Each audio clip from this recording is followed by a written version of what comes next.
ప్రభుత్వ పరంగానే ప్రకటించలే కదా. అంటే తెలంగాణ రాష్ట్ర ప్రజల పూర్తి డీటెయిల్స్ కేసీఆర్ కుటుంబం తీసుకునే తప్ప కానీ తెలంగాణ రాష్ట్ర ప్రభుత్వం తీసుకోలేదు.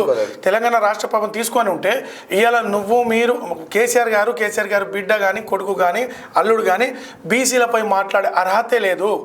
మీరు ఇలా తెలంగాణ రాష్ట్ర ప్రభుత్వం ఇలా రేవంత్ రెడ్డి గారు బీసీ రిజర్వేషన్పై ఖచ్చితంగా ఒక నిర్ణయం కాంగ్రెస్ పార్టీ రాహుల్ గాంధీ ఇచ్చిన మాట ప్రకారం తీసుకోండి. సరే అన్న, ఏదైనా కానీ చిన్న చిన్న పొరపాట్లు జరగచ్చు, నేను దాంట్లో కూడా కాదంటలేదు.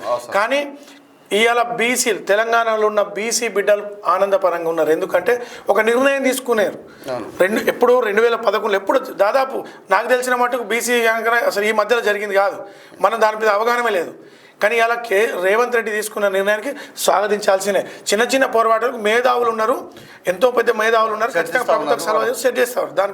కానీ కేసీఆర్ కుటుంబం టీఆర్ఎస్ పార్టీ మాత్రం బీఆర్ఎస్ పార్టీగా